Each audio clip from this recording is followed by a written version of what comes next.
Hi, how are you? It's been a minute, isn't it? Since we last saw each other. Yeah, things have happened. A lot of things have happened. Essentially, yeah,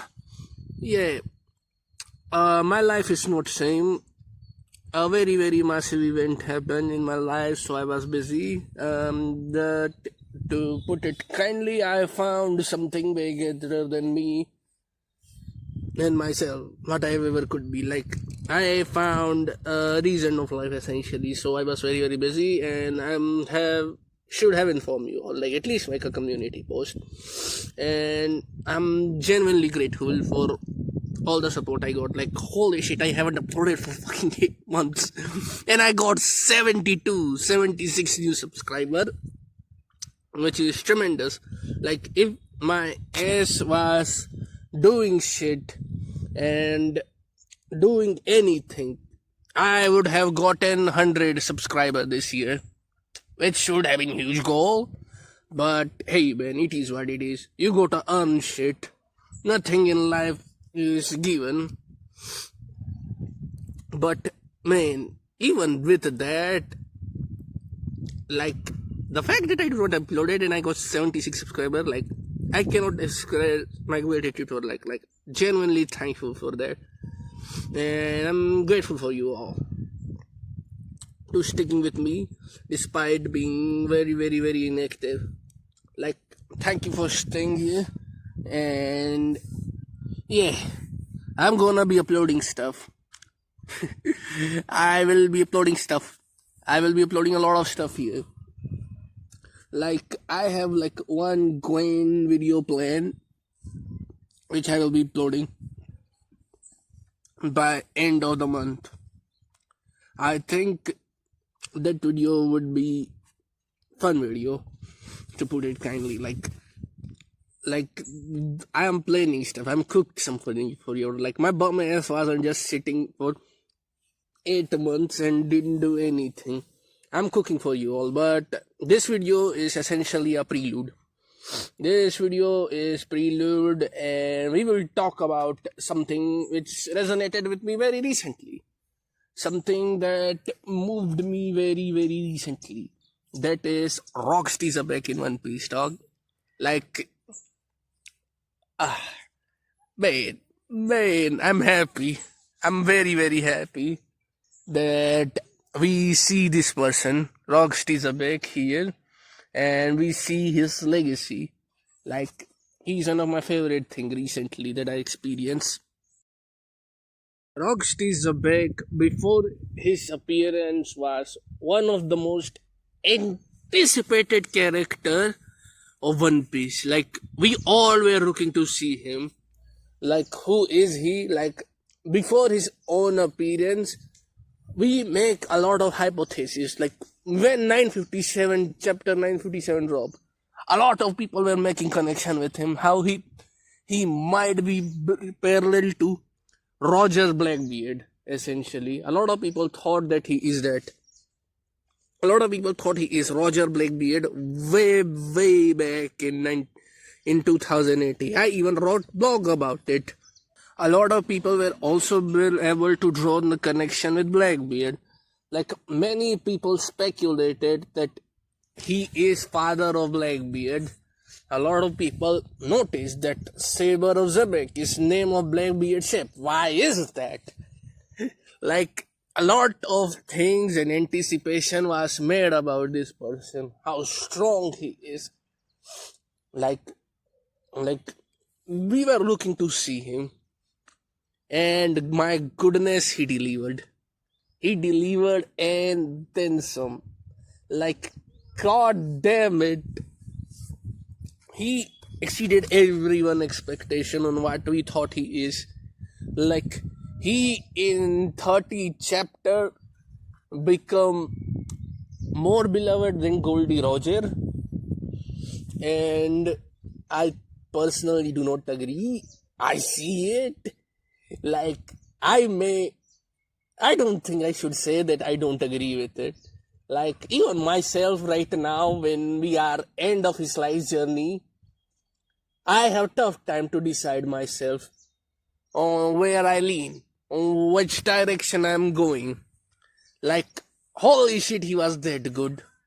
Like, he was that damn good that I myself have no idea that whom I like more than him and Goldie Roger. And I'm Goldie Roger biggest fan, arguably. I still don't know. I may lean Roger, but hey man, Xebec, Xebec, you are one of one, dog. You are one of one. Like, Roxy Xebec is totally one of a kind. Like, there is massive anticipation behind him, and he exceeded each and every front. Like, people now, due to him, now we have expectation. Now we should expect something of this caliber for Story of Joy Boy. We should expect something of this caliber for Davy Jones. We should expect something of this caliber for a lot of characters now. Like, something this high quality should be expectation now. Like, when we see other grand narrative, I hope we see someone like him, essentially. Like, he set the bar well on what we could achieve here. Like, what's to be done. Like, he set the bar on the moon, essentially. Like, god damn it. Like, he is him. We love him. Like, we all love him. Like, whoever does not love Roxy Xebec have no soul, essentially. Like, I think there is so much there to love about. I think there are a lot of detail, even on the surface level, which can be scratched and analyzed for Roxy Xebec. He is truly charismatic. He is bashful. He is powerful. He is charismatic. He is charming. He just gets your attention on every moment he is on the page. Like, he is so someone with aura, essentially. Like, very, very high aura. Like, he is the legit aura of farmer, but he have depth. We have high moment and writing here. God, kill me. I feel so bad saying this. But yeah, even beside that, there is a lot of things to be loved here. He is kinda like Gojo Satoru from JJK, if you catch my drift. But yeah, he is kinda better than Gojo in my opinion, because like there is way more going on from him, from his lineage, from his destiny, from his goal. Everything. We see a man changing through his beginning of life. Like, Roxy Xebec is essentially someone we saw with grand ambition, grand goal. He want to be king of the world. He want to change the world. Like, he have grand plan, he have high hopes, but in the end, he just realized that there is something greater than that. Beyond his life goal, beyond his grand ambition, he has something way greater to look for. And that's very admirable quality, which audience can resonate with and find connection with. It is a quality which people can like. I will tell you that much. Like, this is a trait which one can like. Like, very adorable person and very respectable person with a very, very convincing character writing. From his appearance, initial appearance, challenged the top power. Like, he went above heaven and challenged it. He went to heaven and he challenged it, and heaven responded. He challenged to the top of the world, and the top of the world jumps in and eliminated him. The world was so threatened by him that they decided to show up to kill him. Like Rox was this much of a big threat that Emu himself from his throne show up and kill him. Like he was that big of a threat. And why not? He challenged it. So at one point he should have faced them. But his tragedy was he met his goal way too soon. He wasn't ready to face Emu yet. He wasn't prepared for it. So this is why that happened. This is why he lost essentially. And it's very unfortunate that it happened. Like what a tragedy. Like his journey was cut out. He was not able to achieve his full goal and ambition. But it was so badass as fuck though, man. Like, man in his dying moment was laughing at the challenge of world. He was saying that Davy Jones scared you. He was saying that you were scared of Joy Boy or Davy Jones. Like, man said so much stuff, which can be applied in studies and be interpreted in several ways. Like, who is Davy Jones? Who is Joy Boy? What's their connection? What is going on in the history of the world? Did Davy Jones really rule the world? It goes back to the point of Emmett. Emmett's dream was to make Joy Boy king of the world. Did Joy Boy and Davy Jones are rival? Were they different era? Are they same person? What is going on?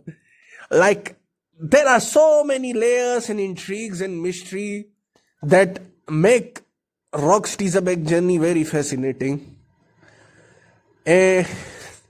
Man, like, the final speech also showed the Emu-sama side.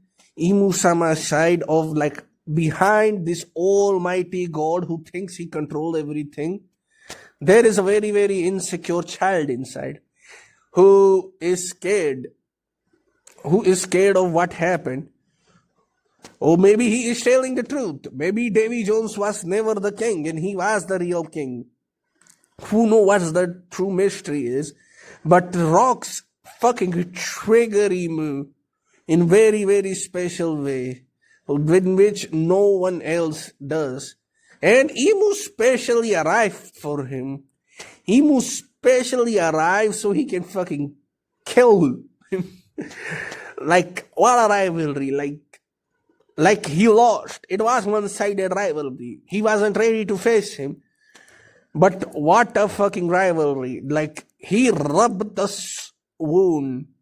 Like, he rubbed the salt on the fucking old-ass wound of Emu before his dying moment. Like, what a legend. Rocks also reveal a lot of lore of the world. I have already mentioned the Davy Jones being king of the world. That is mentioned. But Rocks is aware of fuck ton more taboo of the world. Like, Rocks know about Davy Jones. Davy Jones was the founder of Davy Clan, and Davy Clan members, the remnant of them, are told to be the one who live in shadow, essentially. It is kinda like the hidden cabal of D Clan. So this implies there is a internal division between D Clan. There are subsection and major section of D Clan with their own conquest and goal. I guess so. Like, I don't know what kind of goal each clan member may be on. Like, are Monkey D their own sub-clan? Are Trafalgar D their own sub-clan? Are Jaguar D their own sub-clan? I don't know actually. Like, that is a fun question to ask, but the biggest question to ask is, who is Davy Jones?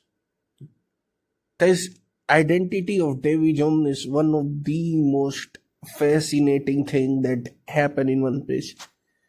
Like, who can he be? Is he an ancient Blackbeard to Enjoy Boy? Is he rival figure? Like, one thing that people bring a lot due to existence of Davy Jones is the comparison with Naruto, and it's fucking ridiculous.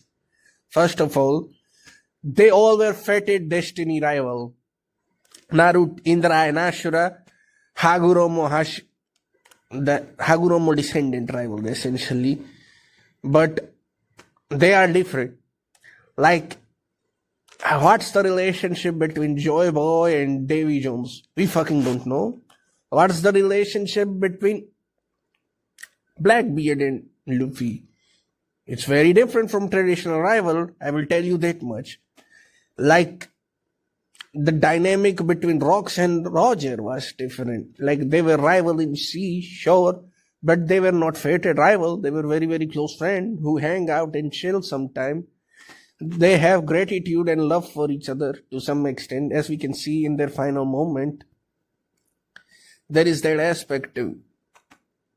I think one of the most thing that people try to criticize it, which is dumb thing, that we are gonna pull Naruto and we will go Destiny route. I don't think we are going there. Like, the whole thing will fucking fall off the cliff essentially once we realize that who the hell Davy Jones is. Like, if Davy Jones and Joy Boy are person from different era, this whole theory will fucking crumble down. If Joy Boy and Davy Jones are same person, which many of us theorize, is fascinating. Like, Davy Jones is very, very fascinating entity, which is becoming relevant in Endgame of One Piece, and I really like that.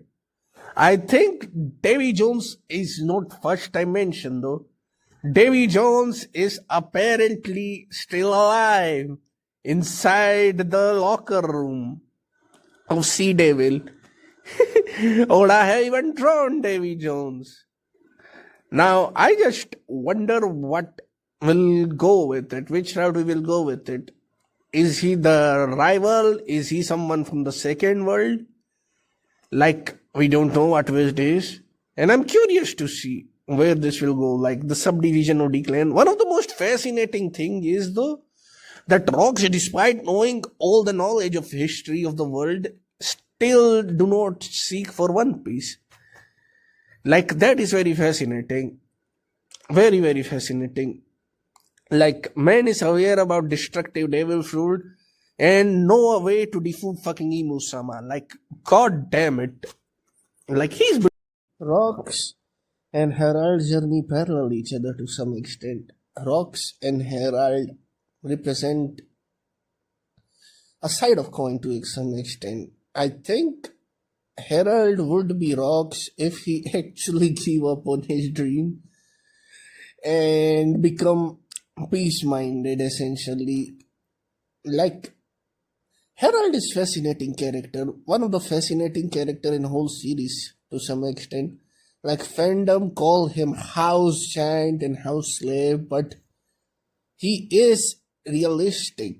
He wanted to change the reputation, but like my friends say, he don't realize he is the elephant in the room. He does not realize that world will fear him no matter what will happen. So that is why Herald can try what he want, but we don't know what the result would be.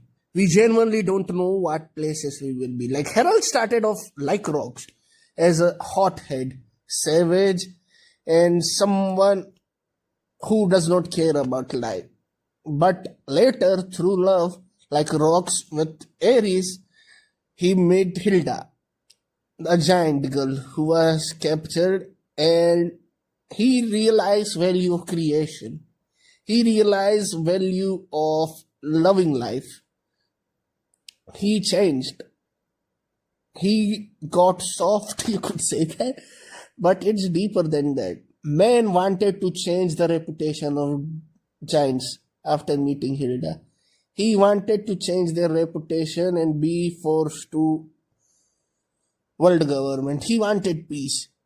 He does not want it to be seen as someone who world can fear.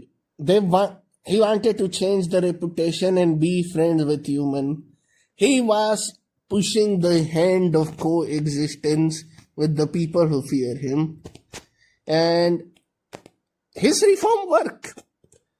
Marines started accepting giants, and but giants are still here somewhat.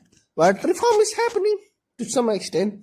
But his biggest sin is maybe not sin, but his biggest flaw was unwavering support to ideal of peace. Like, you can say whatever you want about it, but it's principled.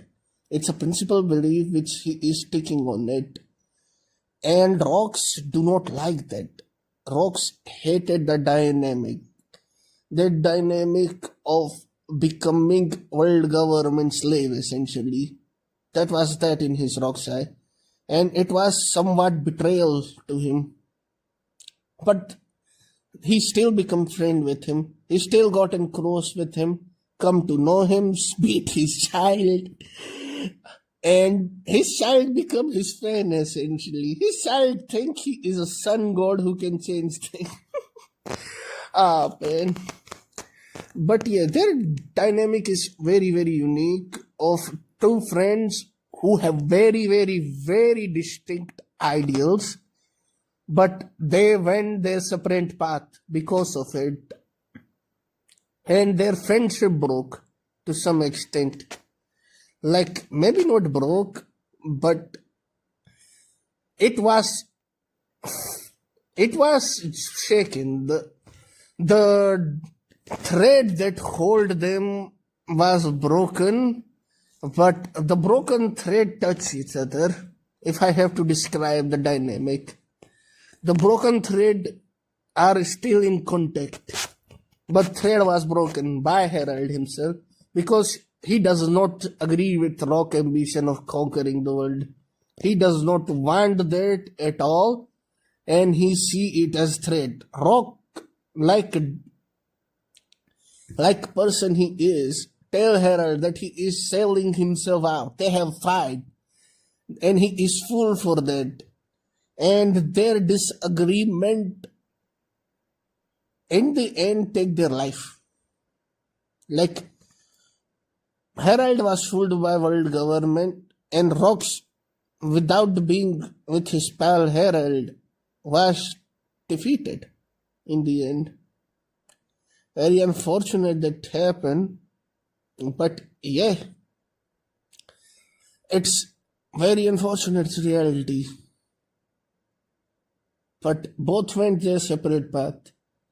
I don't think I can remember a dynamic in One Piece like this, where two friends who have their clash of ideals and they went their separate path because of this. And going through that separate path caused both of their downfall. Like, closest would be Noland and Kalgara, but I think it is different. There is actual disagreement here in ideal. They both are ideally fundamentally different person. Like, from what they stand for, they both cannot agree with each other. But at the same time, that moment of friendship was genuine. That friendship was genuine. That friendship was sincere. Those feelings were real. And Rox, in his final moment before going to Ward Valley, asked Herald to join him. And when Rox died, Herald was grieving with his loss. He was depressed. Like, he make a rash decision of selling out to world government because of it. Like, that dynamic is fucking phenomenal. I love it. I think the grand message of Rox Xebec, though, which I don't see many people talk about, is he is a man who is forgotten to some extent, or at least his legacy is forgotten. Like, of course, there are a lot of people in the world who remember him, who know his name, who say his name even after his death, but he is a man whose legacy is forgotten. Like, even the one who thinks he is carrying his legacy in his child Blackbeard, he is anything but that. Blackbeard is complete bastardization of Rocksteady's big dream. And it's very phenomenal dynamic when you connect the pieces. Like he is anything but Xebec. He is dishonorable. He is slave owner. He want to actually conquer and dominate. Like he is different. Like rocks have stated many times to Emo. He want to be king of the world so he can make him fucking fall. He want to collapse the top, and that's the way of him own to become king of the world. By being that, he wanted the heaven to fucking fall, essentially. That's what this man want. He does not want to control. And that was his dreams since he rose up from the underground, the darkness, by his own word. David Xebec is the main name. And he make the race choices of that. Like, yeah, the goal to some extent is noble. The world in his head he is envisioning might be the better world that current One Piece is. But there is contradiction of growth, essentially. Moment rocks grow up, form connection, he found something greater than himself. Like man himself does not know what he want to be. Does he want to protect his family or his goal? Greater gun. Like what is the aim here? Like the thing that people adore rocks is that dynamic, that man chose to abandon his grander goal for the sake of family. For sake of his family, he abandoned his grander goal. That's why we love him.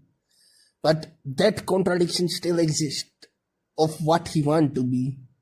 And that's why I think he was removed from history, because he was a man who wavered on his what stand for to some extent. And I'm not criticizing him for that. But when you do not have one single principle and you are changing your core principle can be misconstrued. I think Big Mom, Kaido, Blackbeard, all three have some extent of Xebec plan.